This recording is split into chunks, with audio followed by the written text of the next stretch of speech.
તો અહીં સત્સંગનો અર્થ એવો થાય કે સત્યના સંગે, જે સાચું છે એનો સંગ કરવો. તો જે સાચાનો સંગ કરે એને સત્સંગ કહેવાય. પરંતુ ત્યાં જઈને સત્સંગમાં જઈને જે ભજન હાલતું હોય, મુનાભાઈ વાતો બોલતા હોય, દેવાનભાઈ તબલું વગાડતા હોય, પરંતુ આપણે તો પછી રામી હું કહેતી હતી, જીવી કેમ આમ ગઈ હતી, એ જ વાતો કરતા હોય. બરાબર. તો આ તો તમે સત્સંગ નથી કર્યો. તમે તો આમાં સત્સંગ કરવા ગયા હતા, એના પાપ ધોયા. શું કર્યું? જે સત્સંગ કરતા હતા એના પાપ ધોઈને આવ્યા. તો અહીંયા સાધુ પુરુષનો સંગ જે કરે, જે સત્યમ વદ સદાચર, મનુષ્ય અવતાર જે આપણે પ્રાપ્ત થયો છે, મનુષ્ય અવતાર શા માટે મેળવ્યો છે? સત્યમ વદ સદાચર, સાચું બોલતો રહ્યો અને સાચા રસ્તે ચાલતો રહ્યો. બસ એટલું જ કરવાનું છે તમારે. તો જે મનુષ્ય એટલું કરી જાય છે એ મનુષ્ય સર્વ પાપોમાંથી મુક્ત થઈ જાય છે. અને આ સતયુગની કથા પરથી આપણે એટલું જાણી શકીએ કે કલયુગમાં પ્રભુને મેળવવો કોઈ અઘરો વાત નથી. પરંતુ આપણામાં એક દ્રઢ નિશ્ચિતતા આવી જવી જોઈએ. આપણા મગજની અંદર એક વાત ઘૂસી જ આવી જોઈએ. આપણે ભક્તિની ભૂખ લાગવી જોઈએ, આપણે ભક્તિની તરસ લાગવી જોઈએ કે ના, મારે પ્રભુને મેળવવાનું છે, મારે પ્રભુને મેળવવાનો છે. જ્યારે આ ભક્તિ આપણામાં જાગૃત થઈ જશે ત્યારે આપણે સત્યને પ્રાપ્ત કરી શકશું. ને જ્યારે આપણે સત્યને પ્રાપ્ત કરી શકશું ત્યારે આ જન્મ જન્મના ફેરા આપણે 84 લાખ યોનિમાંથી મુક્ત થઈ જશું. અને 84 લાખ યોનિમાંથી મુક્ત થઈ જતું તો વારંવાર આપણે જન્મ નહીં લેતા પડે. અને જ્યારે જન્મ નહીં લેવા પડે ત્યારે મોક્ષને પ્રાપ્ત કરીશું. મોક્ષ એટલે શું? ઘણા લોકો કથાઓની અંદર લખે છે. મેં વારે ઘડીએ મોટા મોટા કથાકારો સાથે એવો તર્ક કરીને સમજાવ્યું કે કથાકારો, આપણે અત્યારે જે મોટા કથાકારો છે એ કથાકારોને કીધું કે તમે આ લખો છો કે ફલાણા ફલાણાના મોક્ષાર્થે, તો શું તમે કોઈને મોક્ષ આપી શકો? શું તમે કોઈની પાછળ શ્રીમદ ભાગવત કથા કરો કોઈના નામ સાથે, તો એને મોક્ષ પ્રાપ્ત થાય ખરો? મોક્ષ એટલે શું? તો કાલે વાત આપણે કરી હતી. કાલે આપણે શું વાત કરી કે દેવહૂતિએ કપિલને એમ કહ્યું કે મેં તો ભગવાનને જન્મ આપ્યો, હું તારી માં છું.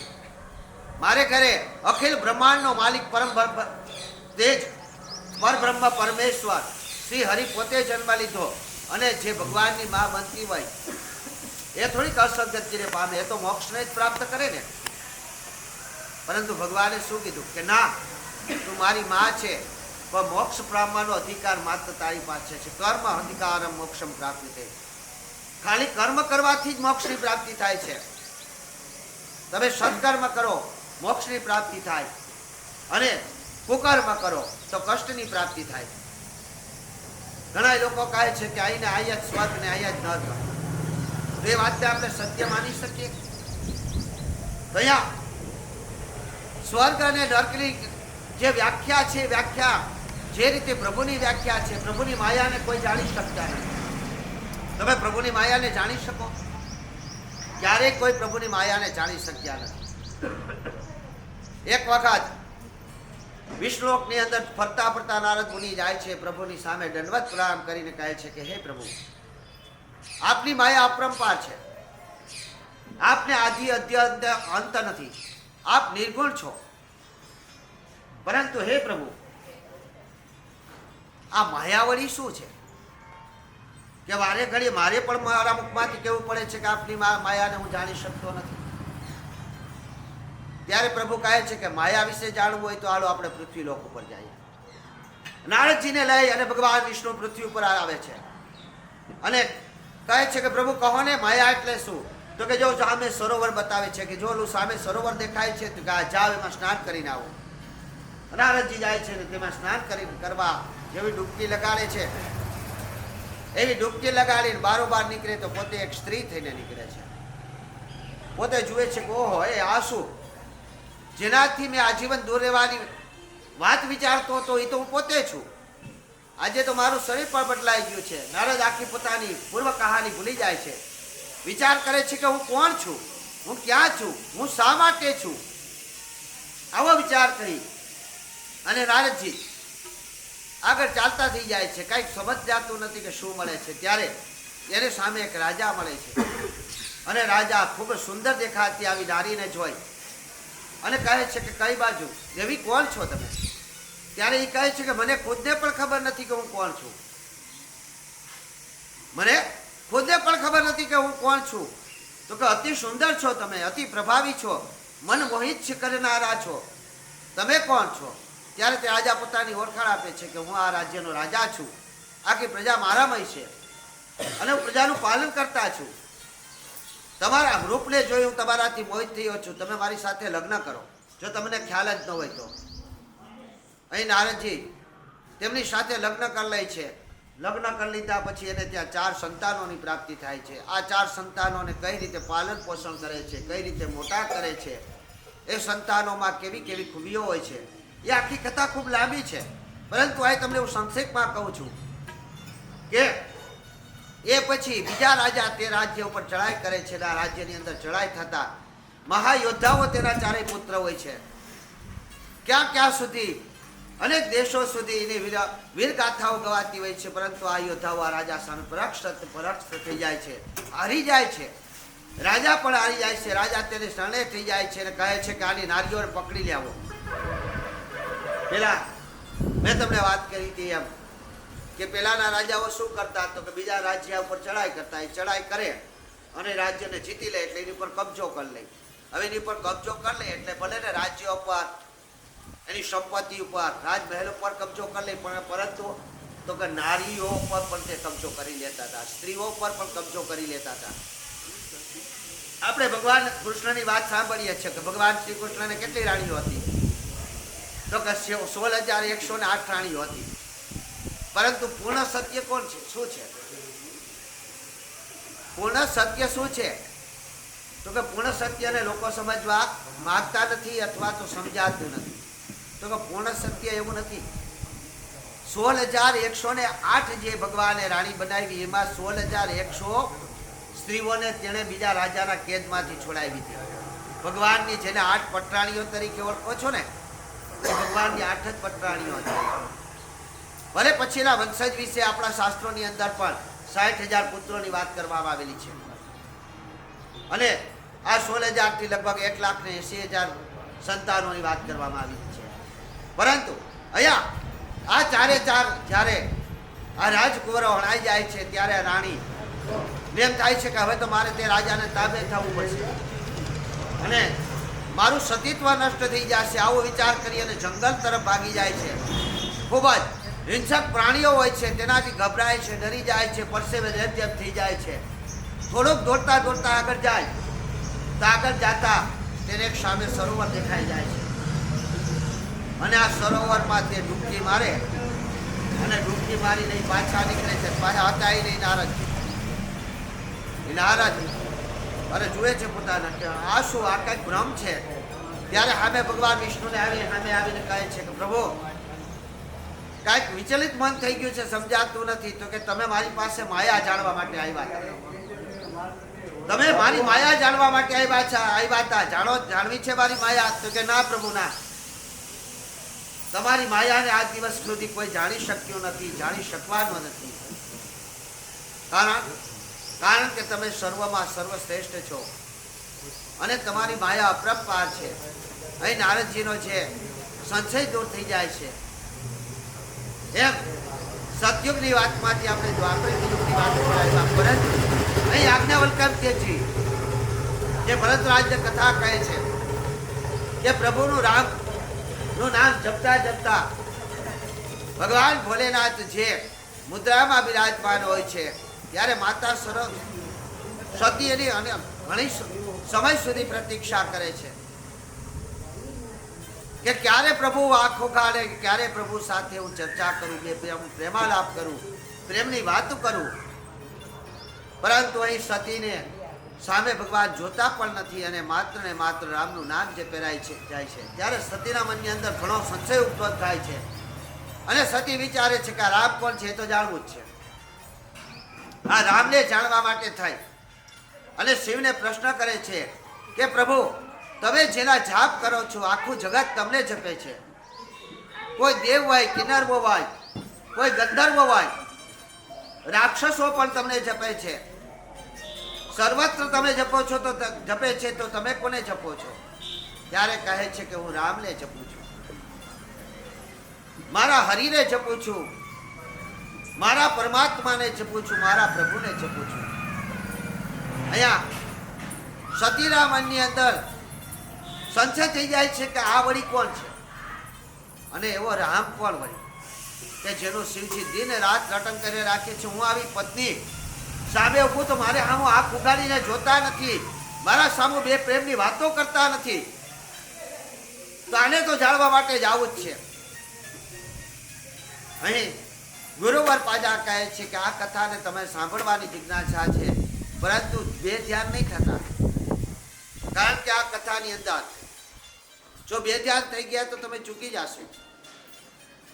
અહીં તમે જે રામાનંદ સાગરની કથા જે સાંભળી છે, કથા આપણે જોઈ, રવિવારે પેલા રામાયણ આવતી, અને એ જમાનો અમને યાદ છે કે આપણા ગામમાં ખાલી 3 જગ્યાએ ટીવી રહેતી, અને એકબીજા 9 વાગ્યે રામકથા ચાલુ થતી રામાયણ, અને 7 વાગ્યે 7:30 વાગ્યે પૂગી જતા. એમાં એક ટીવી અમાર ન્યાય હતું. એટલે તો એ સમયની અંદર કોઈ કોઈને ગરવા ન દેતું. ઓલા શટર વાળી બ્લેક એન્ડ વ્હાઈટ ટીવી, આજના બાળકોને આવી વાત કરો તો એ કલ્પના પણ ન કરે, વિચારે પણ નહીં. એક દિવસ અમે બેઠા અહીં વિચારતા હતા કે આવો એક ભાઈ છે ને, આમ ખાલી ઓલું ને 1 કિલોમીટર સુધી છે ને એમને વાતું થાય. આ 2003ની જ વાત છે કે એવું થોડુંક આવતું હોય, પણ અત્યારે તો ઉઠતા જન્મતા હવે તો મોબાઈલ આપવા દે છોકરા. તો કે અત્યારે જેટલો સમય બદલાયો છે, સમય અનુસાર સતીના મનની અંદર જે દ્વિધા થાય છે, દ્વિધા સાથે અત્યારના સમયને ઘણી જ બધી ચાલ આવેલી ચાલી. સતીના મનની અંદર આવો ઉપદ્રવ કેમ જાગ્યો? તો કે અત્યારે કલયુગના મનુષ્યની અંદર ઉપદ્રવ જાગે છે. અત્યારે કોઈનામાં સહન શક્તિ નથી રહી. કોઈ નાની એવી વાત પણ સહન કરવા માટે તૈયાર નથી. આપણા મગજની અંદર વિષ ભરાઈ ગયું છે. વિષ ઝેર ક્યાંથી ઉત્પન્ન થાય છે? ઝેર માટે કોઈ ઝેરના ભંડારો કે ઝેરની નદીઓ નથી. મનુષ્યના મગજની અંદર ઝેર ઉત્પન્ન થાય. અમેરિકાની અંદર 2 ગુનેગારોને સજા આપવામાં આવી, ફાંસીની સજા અમેરિકાની અંદર આપવામાં આવી હતી કે બંને જણાને જે તે તારીખે ફાંસીની સજા આપી દેવામાં આવશે.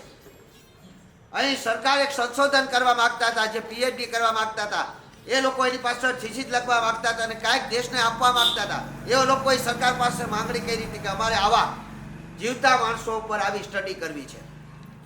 એટલે આ 2 જણા ધ્યાનમાં આવ્યા કે આને તો ફાંસીની સજા આપવાની છે, તો આ લોકોને આપણે સ્ટડી કરવા માટે આપી દઈએ. તો એટલે એની અનુમતિ લેવામાં આવી કે ભાઈ અમે તમારી ઉપર સ્ટડી કરવા માંગીએ છીએ, તમારી ઉપર સંશોધન કરવા માંગીએ છીએ, તમારી પર જાણકારી પ્રાપ્ત કરવા માંગીએ છીએ. તમને તો મોતની સજા આપી દેવામાં આવી છે, તમને તો ફાંસીએ ચડાવી દેવામાં આવશે.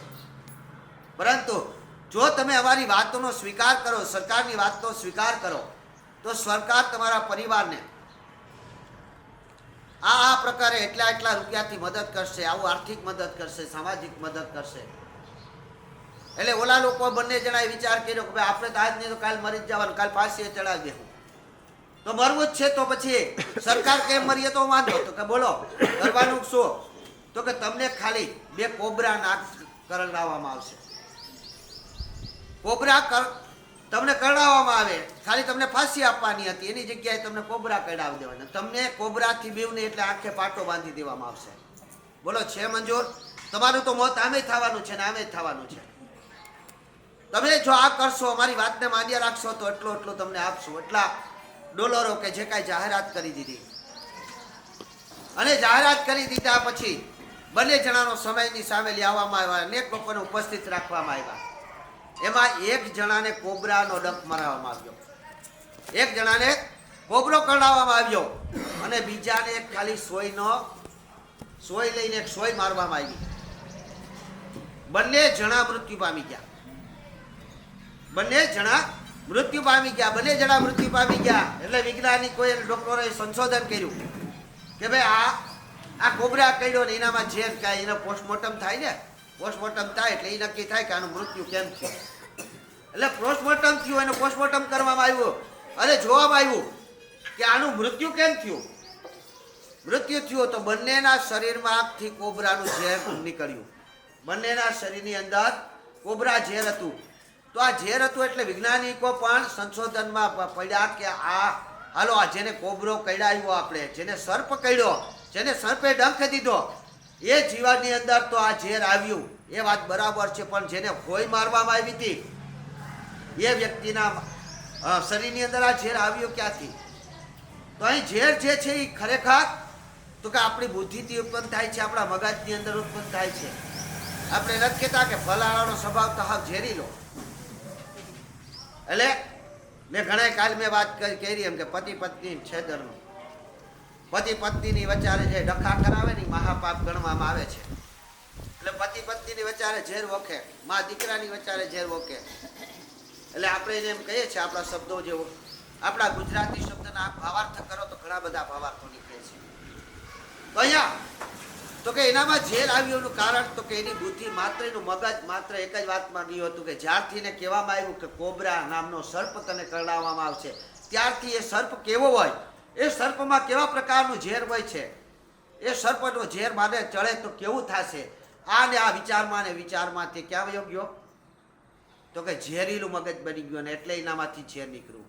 એમ આ સતીના મગજની અંદર પણ આવો ઝેર ચડી જાય છે કે મારા સ્વામીથી કોઈ મોટો હોય જ નહીં. અહંકાર જન્મી જાય છે, એક પ્રકારનો સંચય થાય છે કે ના. અને વાત પણ સતીની ખરેખર તો માન્ય હતી. મેં તમને હવે જે સમજાવ્યું એમ કે સતયુગ એટલે શું, ત્રેતાયુગ એટલે શું, દ્વાપર એટલે યુગ એટલે શું, કલયુગ એટલે શું. પરંતુ એની પહેલાનો યુગ હતો એ કઈ યુગ હતો? તો કે એની પહેલાનો જે યુગ હતો, એની પહેલાનો જે કલ્પ હતો, આપણે અત્યારે જે શ્રીશેતવાળા કલ્પની વાત કરી કે આ શ્રીશેતવાળા કલ્પમાં આપણે અત્યારે બિરાજમાન છીએ, પણ આની પહેલાનો કલ્પ કયો હતો ને એનો રાજા કોણ હતો? તો આની પહેલાનો કલ્પ હતો મહાદેવ કલ્પ, મહાકાલ કલ્પ. આ મહાકાલ કલ્પના રાજા કોણ હતા? તો કે મહાદેવ હતા. એટલે સતી તો ત્યારનો વિચાર કરે છે. સતી શું વિચારે છે કે ભાઈ રાજા તો મારા પ્રભુ જ છે, મહાદેવ જ છે, મહાકાલ જ રાજા છે. અને મહાકાલ સર્વત્ર હોવા છતાં પણ આ રામની ભક્તિ કરે છે, તો રામને જાણવા માટે તો મારે જવું છે. અહીં કૈલાસ ઉપર બિરાજમાન થઈ અને સતી અને પાર્વતી બંને ચર્ચાઓ કરે છે. ત્યારે વારે ઘડીએ ભગવાન ભોલેનાથ રામની વાત કરે છે, પરંતુ સતીનું ધ્યાન પ્રભુની ભક્તિમાં કે ન્યા કથામાં રહેતું નથી, બે ધ્યાન થઈ જાય છે. ભોલેનાથ તેના સામું જુએ છે તો વિચારે છે કે સતી તો બે ધ્યાન થઈ રહ્યા છે, સતી બે ધ્યાન થઈ રહ્યા છે. આવું વિચારીને કહે છે કે હવે જો મારાથી કાંઈક વિશિષ્ટ પ્રકારના વક્તા સામે લઈ જાય, કદાચ એના બે શબ્દો આના કાને પડે અને સતી જો ફરીથી કથામાં આવે તો હાલને બીજા કોઈ પાસે જઈએ. આથી કરી અને સતીને લઈ અને ભગવાન ભોલેનાથ અગસ્ત્ય ઋષિના આશ્રમે આવે છે. રામકથાની શરૂઆત અહીંથી થાય છે. અગસ્ત્ય ઋષિના ચરણે આવે છે. અગસ્ત્ય ઋષિ એને જોઈ અને ઓહો, અખિલ બ્રહ્માંડનો માલિક, મહાકલ્પ રાજા, કાલના કલ્પના રાજા ભગવાન શ્રી ભોલેનાથ મારે ત્યાં પધાર્યા છે એવો વિચારી એને એના પાદ્ય પક્ષાયન કરે છે, એના પગ ધોવે છે, એની પૂજા કરે છે, એક સિંહાસન આપે છે. અને શિવજી અને અગસ્ત્ય ઋષિની વચ્ચે ચર્ચા થાય છે. અગસ્ત્ય ઋષિ વિશે આપ જાણો છો, ઘણા લોકો, હમણાં જ અમે એક જગ્યાએ જતા હતા ને અદેશંગભાઈએ જ મને એવું કીધું કે અગસ્ત્ય ઋષિ એ આખું પી ગયા હતા સમુદ્રને. એની કથા કહેતા હતા પણ મારું ધ્યાન નહોતું, આ તો અત્યારે યાદ આવ્યું. ખરેખર તો અગસ્ત્ય ઋષિ શું સમુદ્રને પી ગયા હતા એ વાત સત્ય છે? ઘણી બધી ટીવી સિરિયલોની અંદર કે ઘણી બધી જગ્યાએ એવી કંઈક વાતો આપણે રોમાંચ લાવવા માટે, તમે એમાં જકડાઈ લો એટલા માટેથી, રોમાંચ લાવવા માટેથી ના ડાયરેક્ટરો અસત્ય તરફ લઈ જઈ રહ્યા છે. ઘણી બધી સિરિયલો, હું એમ નથી કહેતો બધી સિરિયલો અસત્ય હોય, પણ ઘણું બધું અસત્ય બધા અહીંયા. ખરેખર અગસ્ત્ય કાલે એક વિડીયો આવ્યો હતો, વાયરલ થયો નાનો વિડીયો કે દીકરી પાસે આ ન કરાવાય, દીકરી પાસે ઝાડુ ન મરાવાય, દીકરી પાસે ભાષણ ન ઉટકાવાય. ને હવાના 4 વાગ્યા મારી દીકરીએ મને વિડીયો મોકલ્યો, હવાના 4 વાગ્યામાં, બરાબર. ને પાછી તર્ક પણ કર્યો, મેં સામે એને જવાબ આપ્યો. એટલે આજની જ ઘટના છે આ, અને કાલે જ વાયરલ થયો, હાલા લોકોએ જોયો છે. એટલે તો ખરેખર એ જે વિજ્ઞાનો એની ઉપર પ્રભાવ પડ્યો, એ પ્રભાવ ખરેખર અયોગ્ય છે. એમ કહે છે કે દીકરી જો લક્ષ્મી છે તો લક્ષ્મી પાસે ઝાડુ ન મરાવાય. પાછું એવું કીધું કે ઝાડ એક કોપ મહાત્મા જેવો દેખાતા વ્યક્તિ કહે છે, પરંતુ એ અર્ધ સત્ય. આપણે કહીએ ને કે અધૂરું જ્ઞાન હોય ને અધૂરી ગાય કરવાય ને વધારે છલકાય, એમ અધૂરું જ્ઞાન હોય એ વ્યક્તિ એક વખત જોયું સાંભળ્યું. અહીંથી મેં તમને કાલે કીધું કે આમાંથી જેટલું તમારા મનને સહન કરી શકો ને એટલું જ લેવાનું છે. આપણી કથા ખરેખર અહીંથી ચાલુ કરવાની હતી, બરાબર? કે જેટલું તમારા મગજની અંદર જ્ઞાન સહન કરી શકે ને, જેટલો ભાર ખમી શકો ને એટલું જ ખમી શકજો, એટલું જ મગજમાં લેજો, એથી વધારે નહીં લેતા. મને ઘણી વખત ઘણા લોકો જ્યાં ત્યાં યજ્ઞમાં કે ગમે ત્યાં ભેગા થાય કે તમારા જેવું બેનું પ્રશ્ન કરે, દાદા ઓળખો ને, દાદા ઓળખો, એટલે મારે હાથ પાડવાની હોય. ખરેખર હું એને ઓળખતો ન હોય, આ સત્ય છે. અને મેં કીધું એમ કે અસત્ય વાત વ્યાસપીઠ ઉપરથી તો થતી જ નથી. હું ખરેખર એને ન ઓળખતો હોય, ખરેખર એનું નામ પણ યાદ ન હોય, કાંઈ યાદ ન હોય, એટલે મારે હાથ પાડવાની હોય. કારણ કે ખરેખર તો એને ત્યાં હું જમ્યો પણ હોય, એને ત્યાં રોકાણો પણ હોય, પરંતુ એટલા માટે કે હું વારે ઘડીએ એક ઉદાહરણ એમાં આપું છું કે આપણું મેમરી કાર્ડ, આપણા મગજની શક્તિ કેટલી છે. તો કે આ 4 GB નું મેમરી કાર્ડ છે. પછી માં જો એક ભજન ડાઉનલોડ કરવું હોય તો આગળનું કાંઈક કાઢવું પડે, ડિલેટ મારવું પડે. એટલે મેં તમને એવું કીધું કે આવી રીતે શાસ્ત્રો પ્રશ્ન ગમે ત્યાંથી તમે મને કરી શકો. જો આ શાસ્ત્રો પ્રશ્નનો ઉત્તર જો મારા મગજમાં રાખવું હોય તો આવી ખોટી વસ્તુ હોય ને કાઢવી પડે. જો એ કાંઈક ડાઉનલોડ કરીએ તો આવી એકાદ કથા ભૂલાઈ જાય. એટલે તો કે ખોટી વાત ડાઉનલોડ કરવાની જ નહીં. આપણી કથા આજે અહીંથી ચાલુ થવાની હતી કે અગસ્ત્ય ઋષિ, તો કઈ શાસ્ત્રની અંદર શું કીધેલું છે કે અગસ્ત્ય ઋષિ સમુદ્રને પી ગયા. તો હું આખો દરિયો હતો એ ઘટઘટાવી ગયા, આ પાણીનો કરશો તમે પી જાવ એમ પી ગયા? તો કે ના. આપણે શું કહીએ છીએ માનવ કથાની અંદર, કેવું કહીએ કે ફલાણો માણા, તો કે ફલાણો માણા, તો કે ભાઈ ફલાણો માણો તો કોમ્પ્યુટરને પી ગયો, ફલાણો માણા તો ભાગવતને પી ગયો, ખાઈ ગયો, આ ભજનને તો ખાઈ ગયા, પી ગયા, એવું કહી. એનો અર્થ એવો થાય છે કે એને એ જે વિષયની તમે વાત કરો છો એ વિષયનું પૂરેપૂરું જ્ઞાન એનામાં છે. પીવું એટલે શું? તો કે કોમ્પ્યુટર વિશે વાત કરી હોય કે આ કોમ્પ્યુટરને પી ગયો, એનો મતલબ કાંઈ કોમ્પ્યુટરને પીધું નથી ને કોમ્પ્યુટરને ખાધું નથી, પણ કોમ્પ્યુટરમાં જેટલી મેમરી આવે છે, જે કાંઈ રેમ આવે છે, જે કાંઈ આવે એ બધું એને જ્ઞાન છે. એ તમામ પ્રકારની સમજૂતી એનામાં છે, એટલે એને પી ગયો ગણવામાં આવે. અહીં અગસ્ત્ય ઋષિ સમુદ્રને પી ગયા એટલે શું વાત કરવામાં આવી હતી? તો કે એમ કીધું કે સમુદ્રમાં એક વસ્તુ એવી નથી કે જેનું જ્ઞાન અગસ્ત્ય ઋષિને ન હતું. સમુદ્રની અંદર એક વનસ્પતિ એવી નહોતી કે જેને અગસ્ત્ય ઋષિને જ્ઞાન નહોતું. આથી કરી અને મહાજ્ઞાની એવા અગસ્ત્ય ઋષિ પાસે જવાનું સૂચી. એટલે કે વિચાર કરી સતી ભવાનીને લઈને ત્યાં જાય છે. ફરીથી આપણે કથામાં આવી જાય. અને સાચા વક્તા એને જ કહેવાય કે જે પાછા તમને જ્યાં કાંઈ લઈ જાય, તમારું ધ્યાન ધ્યાન થાય તો પાછા તમને થોડીક વાર રમૂજની વાત ઉપર લઈ જાય, થોડીક વાર તમને પોતાને લગતી વાત આપણે કરીએ ને એટલે તમને મજા આવે કે ના ના આમાં તમારે એમ ઘણા લોકો એવું વિચારે કે અમારી જ વાત થાય છે. આપણે કંઈક ઉદાહરણ દેતા હોય ત્યારે તો ખરેખર તમારા મનની અંદર જે કાંઈ હોય, જે જાણવાની જિજ્ઞાસા હોય, એમ એક વાત મેં કહેલી છે કે આપણે અહીંથી જે કાંઈ શબ્દ બોલીએ ને એ ક્યાંય નષ્ટ નથી થતા. આ જ્ઞાન તમારામાં છે.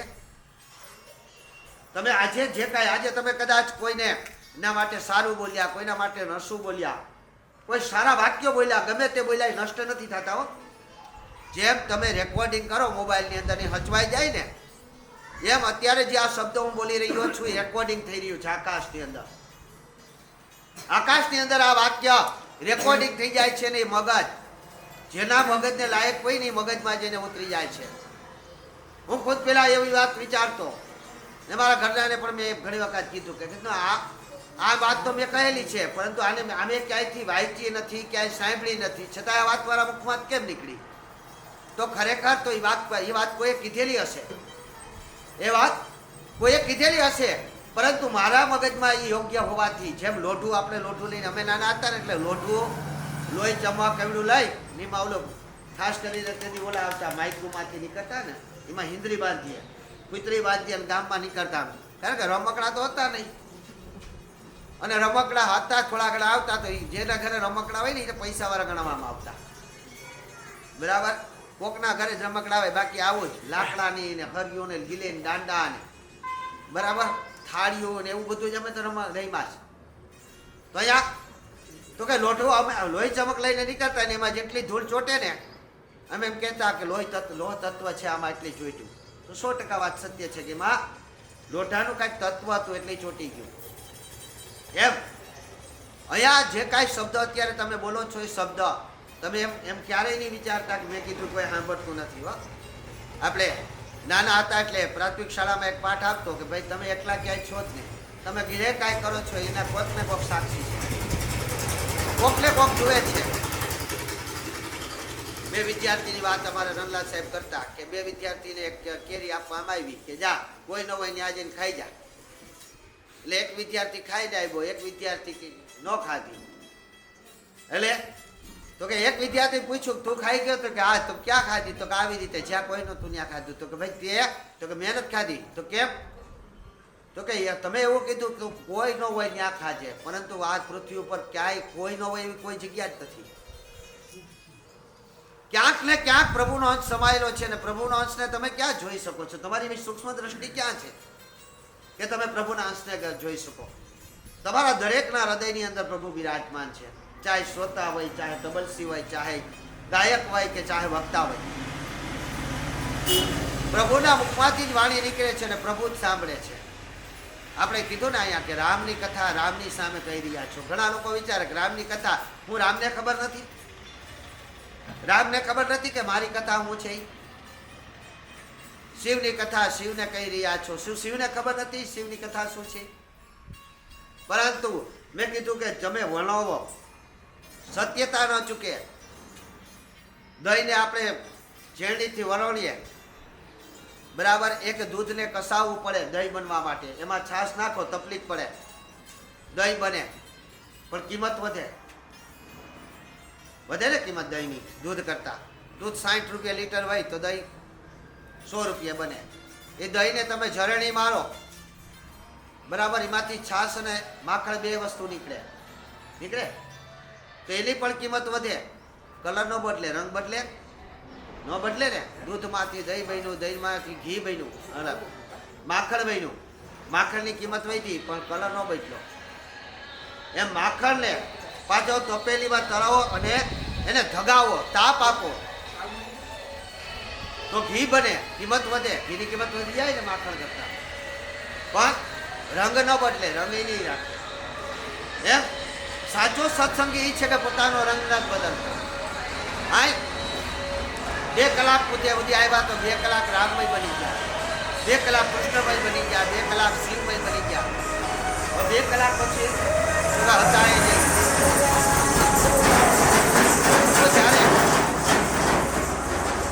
કશું જ ન હતું ત્યારે મહાકાલની વાત આવતી. અહીં અગસ્ત્ય ઋષિને વિચાર કરે છે શિવજી કે ભાઈ એક જ્ઞાની મહાત્મા પાસે ભવાનીને લઈ જાઓ, અને જો આવો જ્ઞાની આપણે ગણાઈને કહીએ કે આને ફલાણો સમજાય છે. કોઈ માણસ વાત તો માનતું હોય ને તો કે આપણે કોઈ ખારા માણાના, આવો કોઈ ખારો માણસ હોય, સમજુ માણસ હોય, એવા માણસ પાસે લઈ જાય તો એ કાંઈક 2 વાત કહી તો એ સમજી શકે. એમ શિવજી કદાચ શાસ્ત્રકારો અને ઋષિવર એવું કહે છે કે શિવજી કદાચ આવું વિચાર્યું હશે કે આ લે એને અગસ્ત્ય મુનિ પાસે લઈ જાઓ, કારણ કે અગસ્ત્ય મુનિ તો આખી પૃથ્વીને, આખા સમુદ્રને જાણકાર છે અને સમુદ્રમાંથી પૃથ્વી નીકળી છે, એ તો ખબર છે ને તમને. તો અગસ્ત્ય ઋષિ એવું અગસ્ત્ય ઋષિ પાસે જાય છે, પરંતુ અગસ્ત્ય ઋષિ તો શિવની પૂજા કરે છે. પાર્વતી સતીરામનની અંદર 500 સંચય થવા લાગ્યો. સતી વિચારે કે આ કેવો જ્ઞાની, કારણ કે વક્તા કોઈથી ભગવાનનું પૂજન કરે, શ્રોતાનું પૂજન કરે. વક્તા છે બધા શ્રોતાઓ માટે પૂજનીય છે. તમે બધા અહીં આવી વ્યાસપીઠ ઉપર પૂજન કરો, વ્યાસપીઠ ઉપર બિરાજમાન વ્યક્તિનું પૂજન કરો, તો તમે એ વ્યક્તિનું નહીં પરંતુ સાક્ષાત વ્યાસનું પૂજન કરી રહ્યા છો, સાક્ષાત શ્રી હરિનું પૂજન કરી રહ્યા છો. પરંતુ અહીં તો શું છે, ઉલટી ગંગા વહે છે. અગસ્ત્ય ઋષિ સામે ઉઠીને શિવજી પાસે જાય છે, એના પગ ધુએ છે, એની પૂજા કરે છે, અને આ તો કથા શ્રવણ કરવા માટે આવ્યા છે. તો આવા વ્યક્તિ કઈ રીતે કથા શ્રવણ કરી શકશે? અહીં તમારા મનની અંદર પણ સંશય હોય કે ભાઈ આ વ્યક્તિ, પેલી કથા થઈ ત્યારે વાત પણ મળી હતી કે ભાઈ તો સત્યનારાયણની કથાની જેમ આયલો જ આહે. ના 100% જે વિચાર કરો એ સાચી જ હતો. પણ ધીરે ધીરે જ્ઞાનની પ્રાપ્તિ થાય જાય, ધીરે ધીરે જ્ઞાનની પ્રાપ્તિ થાય ત્યારે તમે કાંઈક આગળ વધી શકો. તો અહીં સતીના મનની અંદર સંશય થાય છે કે આ કેવાનું જ્ઞાન આપશે. કારણ કે આ તો વક્તા થઈ અને શ્રોતાના પાદ પક્ષે આમ કરી રહ્યો છે. શ્રોતાના પગ ધોઈ. શિવજી તો શ્રોતા બનીને આવ્યા હતા, સતી પણ શ્રોતા બનીને આવ્યા હતા. તેના પગ ધોઈ છે. અને આની પાસેથી રામનું જ્ઞાન કઈ રીતે પ્રાપ્ત થશે? રામ કોણ છે કેમ જાણવા મળશે? અહીં અગસ્ત્ય ઋષિ સામે શિવજી ચર્ચા કરે છે. બંનેની વચ્ચે વાર્તાલાપ થાય છે. શિવજી કહે છે કે હે મામુનિ, હું તમારી પાસે રામની કથા સાંભળવા માટે આવ્યો છું. રામ એટલે કોણ એ મને કહો. ત્યારે સર્વત્ર રીતે અગસ્ત્ય ઋષિ રામની કથા કહેવા લાગે છે. પરંતુ અહીંયા સતીનું મન તેમાં લાગતું નથી. સતી મન વિચલિત થઈ જાય છે. સતીના મનની અંદર એક જ વાત આવે કે ના, મારો ઘરવાળો જ છે જે છે. આ ઘણા બહેનોને એમ ભાઈ, પરંતુ આ સતીના મનની અંદર જે થાય છે એથી કરી અને પ્રભુ તેનાથી નારાજ થાય છે. પરંતુ અહીં પ્રભુ તેનાથી નારાજ નથી થતા. એને હજી એમ લાગે છે આપણે 1-2 વખત માફ કરવું જોઈએ ને મારી જેમ રહો તો કદાચ 50 વાર માફ કરો તો વાંધો નહીં. બરાબર? સતીના મનની અંદર જે સંચય હોય છે એને દૂર કરવાનો ભગવાન વિચાર કરે છે કે હાલને હજી એક આપું. એટલે સતીને રામ કોણ છે જણાવવા માટે કહે છે કે અત્યારે હવે આજનો સમય રામ વિશેની કથાની વાત આવે છે કે અત્યારે ત્રેતાયુગની શરૂઆત થઈ ગઈ હોય છે આ સમયને વિશે. અને અયોધ્યા નગરીની અંદર દશરથ રાજાને ત્યાં ભગવાન રામચંદ્રએ જન્મ લઈ લીધો હોય છે. અને એ રામચંદ્ર કૈકેયીના વચનના કારણે જે પિતાની આજ્ઞા લઈ અને પોતાની પત્ની સીતાજી અને લક્ષ્મણ સાથે વનની અંદર નીકળી જાય છે. જો રામકથાની અંદર આવું જાય છે તમને એમ થાય કે આ વારે ઘડીએ પાછા રામકથા વહી જાય. વાહ, આ રામ આવ્યા ને હજી તો રામનો જન્મ તો નથી થયો, તો ડાયરેક્ટ વનવાસ કઈ રીતે વયા ગયા? પણ રામકથાની ચોપાઈઓ આપણે ચોપાઈ આજે ના લીધી. બરાબર? કારણ કે ચોપાઈ લેવા માટે સંગત જરૂરી છે. અમુક વસ્તુ માટે અમુક જરૂરી જ ભાઈ. બરાબર? ને અમુકનો કોઈ પર્યાય હોતો જ નથી. અમુકનો કોઈ પર્યાય ન હોય, બાકી 2-5 પર્યાય બનતા હોય. હું વારે ઘડી એક વાત સમજાવું. મારા ગમે જ્યોતિષની અંદર એક વાત તો સમજાવું જ છું. બરાબર? કે દહીં બનાવવા માટે તમારે છાશ રોજ ભરવા નાખવું. તમને પૂછવામાં આવે કે ભાઈ દહીં શા માટે બન્યું? તમે કહો ખટાશના હિસાબે બન્યું. છાશમાં એવું તત્વ કયું હતું? તો ખટાશ હતી, તો દહીં બન્યું.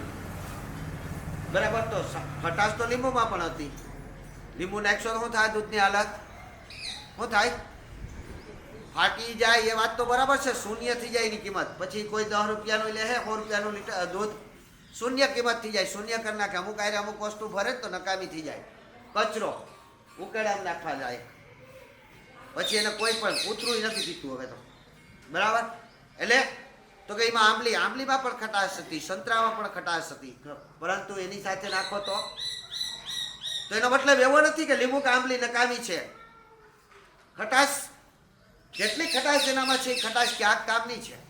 એ જ આંબલી પાછી, એ જ લીંબુ પાછું દાળમાં નાખવામાં આવે તો દાળને સ્વાદિષ્ટ બનાવી નાખે. મીઠું છે, અમુક વસ્તુ બે સાથે ભરે. મીઠું છે છાશમાં નાખીને પીવું તો પી શકાય, પણ દૂધમાં નાખો તો પછી અમુક પોતાના ગુણને લીધે સામેવાળું પોતાની કિંમત ન હોય ને તોય એનો સામેવાળાની કિંમત શૂન્ય કરી નાખે. તમે કાજુ, બદામ, પિસ્તા આ તે બહુ કિંમતી વસ્તુ બનાવીને હારામાં હારા લાડવા બનાવો. 5 મણના લાડવા હોય ને એમાં 5 કિલો મીઠું નાખી દો તો 50 રૂપિયાનું મીઠું છે. શું થાય? 5 મણના લાડવા ગયા ને, ફેલ થઈ જાય ને. મીઠાની અસર એની પર થઈ જાય. એમ અવગુણની અસર આપણા આખા જીવન ચરિત્રની અંદર થઈ જાય છે. આની અંદર આજે વાત એવી લેવાની હતી કે દાન મનુષ્યના જીવનની અંદર તમે 50 વર્ષ 60 વર્ષના થયા ત્યારે એમની ઇજ્જત કમાવા માટે, તમારે જે સ્થાન ઉપર પહોંચ્યા સ્થાનને પ્રાપ્ત કરવા માટે તમે કેવડી મહેનત કરી. ક્યારે તમને લોકો માન આપે છે, ક્યારે તમને સન્માનિત કરે છે.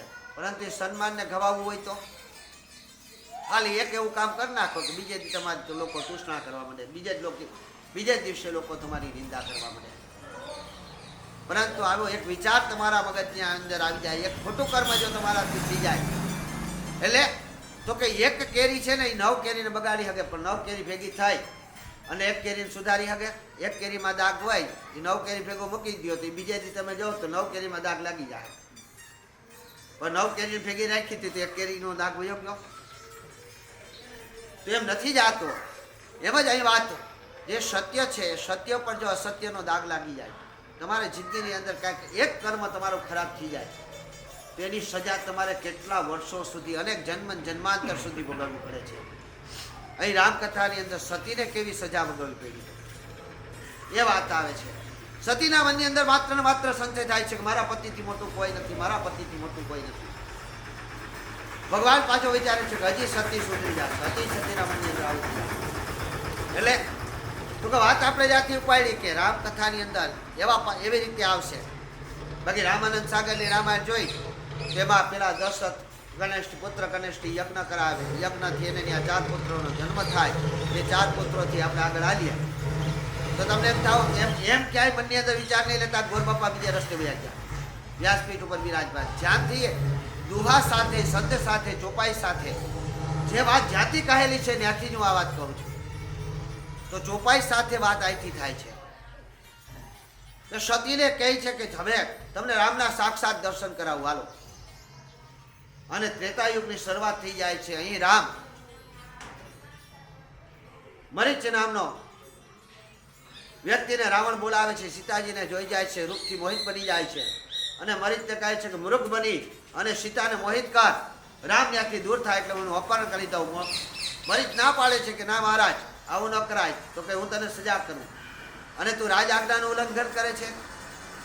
અહીં વિશ્વ પિતામહની કથા પણ આવે છે કે રાજનું રક્ષણ કરવું એટલા માટે ઘણાને વિચાર મનમાં આવે કે વિશ્વ પિતામહ આ ખોટું અસત્ય છે. ખબર જ હતી ને, એને ખબર જ હતી કે દુર્યોધન દુરાચારી છે, દુશાસન ખોટો છે, શકુની ખોટો છે, એને ખબર જ હતી. છતાંય પણ વિશ્વ પિતામહે કોના પક્ષમાં રહ્યા? તો કે રાજના પક્ષમાં રહ્યા. પોતાનો રાજધર્મ નિભાવવાનો હતો એટલા માટે એના પક્ષમાં રહ્યા હતા. અહીં પણ થોડી ઘણી વાત એવી આવે છે કે રાજદ્રોહ કરીશ ને તને હું રાજદ્રોહની સજા કરીશ. ત્યારે મરી છે જે મૃગ બની જાય છે, સીતા એનાથી મોહિત થઈ જાય છે અને હરણ લેવા માટે રામ પાસે વિનંતી કરે છે. રામ તેને ના કહે છે, પરંતુ વારે ઘડીએ સીતા માગે ત્યારે રામ તેની પછવાડે જાય છે અને એ રામ તેને બાણ મારે છે. ત્યારે લક્ષ્મણને પણ હે રામ બોલે છે અને રામનો અવાજ હે લક્ષ્મણ બોલે છે અને લક્ષ્મણનો અવાજ આવતાની સાથે સીતા એમ કહે છે કે તમારા ભાઈને તમારી જરૂર છે, જાઓ તમે. લક્ષ્મણ ના પાડે છે કે મારા સ્વામીને કઈની જરૂર ના પડે, પરંતુ સીતા ધરાર કહે છે અને તે લક્ષ્મણ રેખા બનાવીને જાય છે. વાત જાણીએ છીએ આપણે. અને રાવણ અહીં ભિક્ષુક બનીને આવીને સીતાજીનું લક્ષ્મણ રેખા પાર કરાવી ને હરણ કરી લઈ જાય છે. ત્યારે અહીંથી કથા ચાલુ થાય છે કે ત્યારે આ રામ સીતાજીની શોધમાં નીકળે છે અને સીતાજીની શોધમાં નીકળે છે ત્યારે હે સીતે, હે સીતે, હે સીતે, ક્યાં સીતે, ક્યાં સીતે, ક્યાં સીતે. આવો જંગલની અંદર જ્યાં કોઈ સાંભળનારું નથી, કોઈ વાત નહીં સાંભળે એવી જગ્યાએ જ્યારે આવી વાત રામો જ્યારે આવી રીતે વાત કરે છે ને આવી રીતે રાવડો પાડતા હોય છે. રાવડો પાડતા રામને શિવજી બતાવે છે કે આ રામ છે. હવે તમે વિચારો જી, એક તો કપડા જંગલી, કાંઈ નંબરે ધોતિયું, ખાલી એક ગમચું અને એક સ્ત્રીની પાછળ ઘેલો બનેલો હે સીતે બનતો કહેતા. આ રામને જોઈને ખરેખર સતીનો કાંઈ દોષ છે આમાં? સતી માને કે આ ભગવાન છે? સતી એનો માન્યું કે આ ભગવાન ન હોય. સતી કે આની તમે પૂજા કરો છો, આની તમે સેવા કરો છો, આનું તમે જપ કરો છો, આ રામ છે? તો કે હા આ જ રામ છે દેવી. આ રામની કથા વાત સાંભળી અને સતીના મનની અંદર સંશય થઈ જાય છે કે ના આ રામ ન હોઈ શકે. એક જંગલની અંદર ભટકતો જેની પાસે પૂરા કપડાં નથી, એના ભેગો એક એનો નાનો ભાઈ છે અને એક જે આખા જગતનો નાથ હોય, જે જગતનું કલ્યાણ કરવા વાળો હોય, જેના હાથની અંદર સૃષ્ટિનો સર્જનહાર જેને ગણવામાં આવ્યો છે, નાનામાં નાની તલ જેવી વસ્તુ પણ જેને ઉત્પન્ન કરી છે, પહાડો પણ જેને ઉત્પન્ન કર્યા છે, આ નદી સમુદ્ર પણ જેને ઉત્પન્ન કર્યા છે, એવો રામ આ થોડો હોઈ શકે. અને અહીં સતી એમની પરીક્ષા કરવાનો વિચાર કરે છે અને સતી એમની પરીક્ષા કરવા માટે જાય છે. તો અહીં આજે સમય પૂરો થાય છે. આથી કરી આજે આપણે અહીં આપણી કથાને વિરામ આપીએ છીએ. આવતીકાલે આપણે સતીના અહીંથી જ્યાંથી આપણે રોકાણા એવા સતી ચરિત્ર અને સતી એટલે કોણ અને સતીનું મહત્વ શું છે અને સતીના લગ્ન અહીં શિવ પાર્વતીના લગ્નની વાત કહેવામાં આવશે. કાલે ચોક્કસ જાણવા તમારા સમાજની અંદર આપણે પ્રથા બનેલી છે, આપણે જે લગ્ન કરી રહ્યા છીએ, લગ્ન એટલે શું, ખાસ કરી અને લગ્નની વાત વિશેષ આની અંદર આવશે. એટલે કાલે ખરેખર ચૂકતા નહીં. આ સમય ચૂકાઈ ગયો ને. આજે તો આપણે આવું વિચાર્યું કે લાઈટ નથી, બાકી અગસ્ત્ય ઋષિની આપણે કથા અહીંથી સતીત્વ આપણે ચાલુ કરવાની હતી, પરંતુ ભગવાનની આ તમે કૃપા કહેવાય ને. બરાબર, એક શબ્દ ક્યાંયથી વિચાર્યા વગર જે મૂકવાથી નીકળી જતું હોય અને તમે શ્રવણ કરવા માટે આતુર બનો.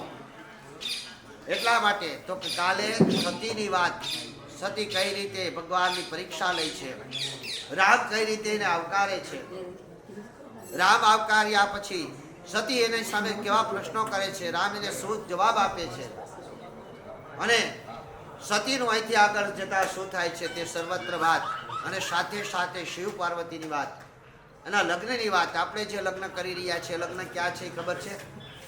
કેટલા પ્રકારના લગ્ન છે. તમે શું લગ્ન કોને કહી શકાય? લગ્નની અંદર તમે લોકો ભૂલ કરો છો કે નહીં? આ તમામે તમામ પ્રકારની વાત જાણવા માટે આવતીકાલે 4 વાગ્યે એક્ઝેક્ટલી પૂગી જાય. કોઈ પણ ભૂલ નહીં કરતા, નકર તમને તમારું જ્ઞાન નહીં થાય. કારણ કે 4:30 લગ્નની વાત પૂરી થઈ ગઈ છે. જો તમે છે ને અમુક વખત એક જે મેં કીધું ને કે ખાલી એક લીંબુનું ટીપું પડી જાય તો દૂધ બગડી જાય. અમુક સમાજની અંદર એવી ઘટના બનતી હોય, આપણે ખબર જ ન હોય, પરંતુ આ સમાજની અંદર આવી ઘટના બને છે. શા માટે? જો એટલું જ્ઞાન હોય આપણી પાસે તો આપણે બીજાને પણ કહી શકીએ, બીજાને આપણે તો તારી શકીએ પણ બીજાને પણ તારી શકીએ. હાલો ભાઈ, આરતી કરવા રાખ.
कपूरकौरं करुणावतारं संसारसारं भुजगेन्द्रहारं सदा वसन्तं हृदयारविन्दे भवं भवानी शैतं नमामि, भवं भवानी शैतं नमामि. मंगलम भगवान विष्णु मंगलम गरुड़ध्वजा मंगलम पुंडरीकाक्षः सर्वमंगलायतनो हरि सर्वमंगल मंगले शिवे सर्वसाधिके शरण्ये त्र्यंबके गौरी नारायणी नमस्तुते नारायणी नमस्तुते नारायणी नमस्तुते. गंधर्वश्रम पुष्पांजलि यथा आरात्रिका कर्म तथा चरणम कृष्णार्पणमस्तु ओम भूतस्वैति आरात्रिकम गंधर्वश्र मंत्र पुष्पांजलि समर्पयामि यानि कानि च पापानि जन्मान्तर्गतानि च ब्रह्माणि यानि च पानि च प्रदीक्षानि च पदे पदे धूपं दीपं दानं सर्व समर्पणम प्रसाद આપણે ઝીરો છે બરાબર નાની સપ્તાહ જેવું એનો તમે પ્રેમપૂર્વક સ્વીકાર કરજો તત ચરણમ બ્રહ્માર્પણમ પાણી હાથમાં લઈ ધંધારાવાળી કરજો શું ઓમ બ્રહ્માર્પણમ બ્રહ્મવી બ્રહ્મપરમાવતમ બ્રહ્મ તે એ તો બ્રહ્માર્પણમસ્તુ કામ તો પૂરું કરી નાખો તો થઈ જાય યા યજમાન શક્તિ ચ ગૃહીત્વા નામના એ વાત તમારી બધી સાચી જ છે હાલો તમે ફોન